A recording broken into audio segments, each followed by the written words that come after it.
Hi guys, Adam Hebener, CEO of Modern Mortgage, and reaching out to you in a kind of a strange context on a Sunday evening. The team and I had planned to start a new series called The Modern Minute, in which we were going to be updating you about all the developing story with the coronavirus, the national financial implications, and then most important, the local Denver real estate implications. And we're going to continue to do that, but the story is developing so quickly. I'm actually having to come to you on a Sunday evening. Was out roasting marshmallows with the kids and came in, saw some news, and needed to get this to you in front of Monday's market open because there's some information you're going to need to know. That is this. The Fed has made an unprecedented move in American history. They have cut the Fed funds rate by 100 basis points in one fell swoop. We have never seen them cut that deeply, that quickly, and let alone on a Sunday afternoon. Now, the reason they did it on a Sunday is because they're trying to assure the opening market on Monday morning that everything's going to be okay because they are going to bring in liquidity. That has been the move they've taken since 2008. They've kind of shown up in the markets and said, don't worry if it's scary, we're going to bring in liquidity and get behind you investors, so keep buying.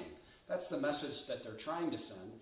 And they're sending it with literally the biggest, strongest explosion they have ever made by cutting 100 basis points all at once. That's never happened. So this morning when we woke up, Fed funds rate was 1.25%. As we're heading into the evening now, it's 0.25%. And that's a big deal. That means lots of liquidity will hit the market in the morning.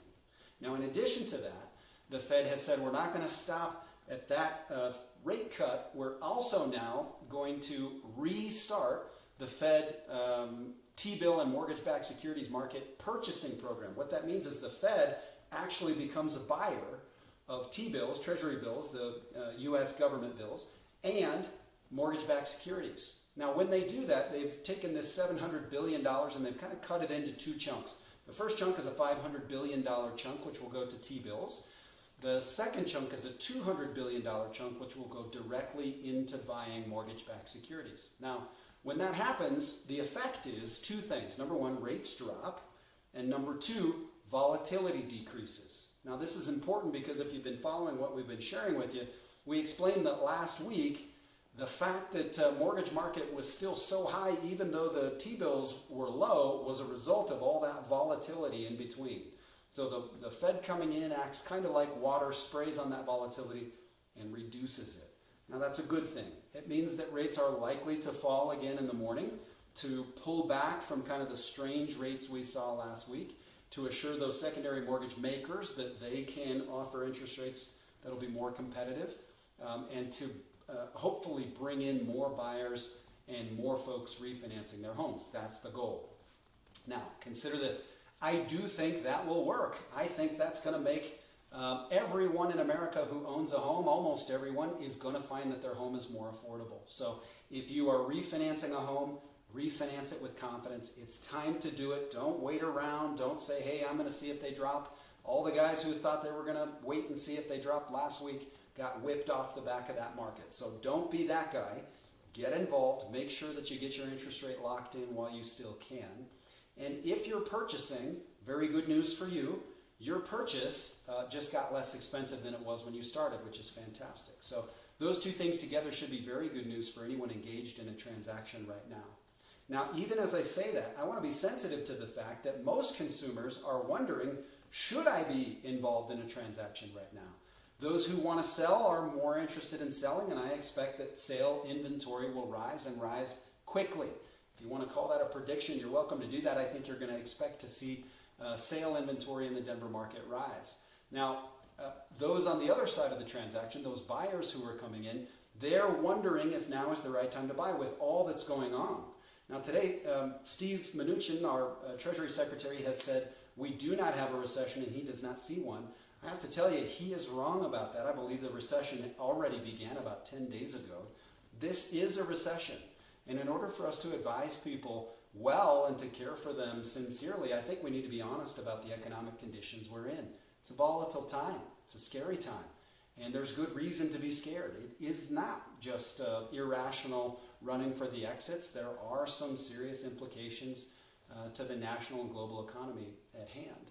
But with that said, buyers can still really benefit from this market.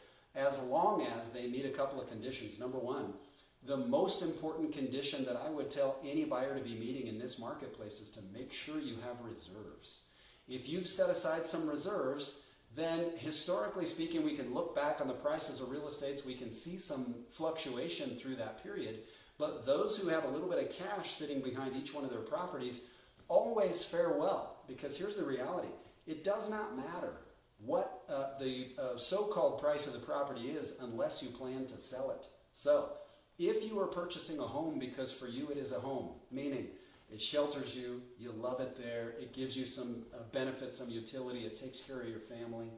If all those things are being met and it has become more affordable, it makes more sense for you to buy that house as long as you've got the reserves behind it. So here's what we would recommend. Those buyers who are buying with, say, big down payments, 20%, 30%, 40%, if you're putting down those big down payments, but they're scraping the bottom of your assets, you're cleaning out your account to do that. We're going to encourage you not to do that. It's going to be time to pull back a little bit, put down a little bit smaller down payment, and purchase the home with more reserves in your pocket. This is vitally important for you right now. Same for those who are doing cash refinances. If you're just doing a refinance to lower, but you don't have a lot of reserves, it's time to consider taking a little cash out of the property, all that equity you've run up over the last couple of years, pull a little bit of it out now, and it'll actually make you a more secure buyer than before and give you the capacity to weather this storm at probably a payment at or below what you're paying right now, but with much more reserves. So everybody who's doing real estate, make sure you're doing it with reserves, and then you can move forward with confidence. Doesn't really matter what happens to price. We know price is always a short-term phenomenon. Over time, because of functions of our economy, including inflation, the value of the home is going to go up over a period of time. The real key is to make sure that you've got the ability to hold it so you can benefit from that time. And I think that's where the story needs to be. Now, those buyers who are buying kind of on the edge, maybe it's your first time, maybe you got a gift, maybe you just barely have enough to get into your property. For those folks, I'm going to encourage you to reconsider. That might be a surprising piece of advice from a guy who benefits from people purchasing homes, but I assure you, our goal is always to advise clients in what is their best interest, not in what is our best interest. So those of you who are cleaning out the reserves, you don't have much of a safety net behind you, I hate to say it, but it might be time for you to pull back, try to make sure that your savings are in a good spot before you go forward with your purchase. Now, with that said, that's the Denver local market. I want to set that aside and just give you a couple of quick updates about the mortgage market and really the market broadly tomorrow. Here's what we're seeing as a result of the Fed jumping in front of what they're afraid will be a continued economic slide and putting in all those basis points and being willing to purchase so much in mortgage-backed securities. They were doing that to send a signal to Monday's opening market, and that signal was, don't freak out, we got you. But here's the problem. We can read what's going to happen in the market very likely because of what's happening in the futures markets now. And what the futures markets are telling us is that we're going to open with probably another 1,000-point slide, maybe even more. There's no way to know what will happen in midday trading, but early in the morning, it's not looking good. I think that is particularly bad because it comes right on the heels of so much power, so much horsepower put into the market by the Fed. The market has simply said, thanks, but no thanks. So when the market recognizes Fed action as not being efficacious, we say, or as having no power, that is a bad sign for what we expect on the Dow tomorrow. So because stocks will continue to fall, uncertainty will continue to rise, the pandemic will continue to be a major issue. And I want to say one final thing as we close. I'm still hearing a lot of feedback from those who follow us. We're grateful for all those folks who follow us in various contexts. And what probably we're hearing the most is that I don't understand why people are freaking out. This is just the flu. Let me just say this to you sincerely as a person who cares about you. This is not the flu. This is a big deal. This is going to continue to grow. It has not yet been staunched in any way globally. We are now over 100,000 cases outside of China.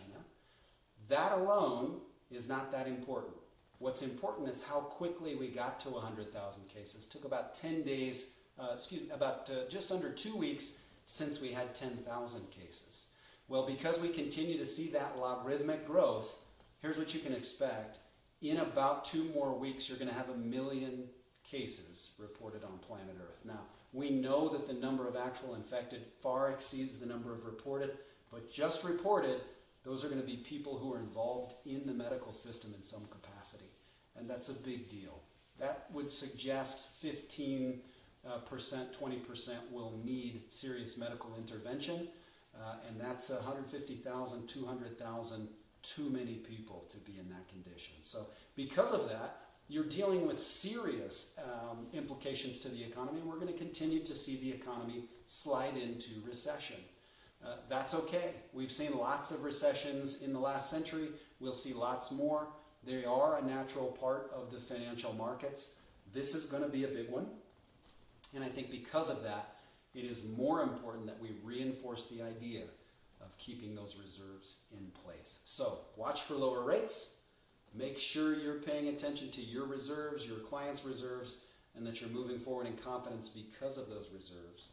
Other than that, keep the long-term view of real estate. Real estate always wins given enough time. So I hope this is a little bit helpful to you. I hope you sleep well. We'll have another update for you tomorrow. And thanks for taking some time with us. Take care.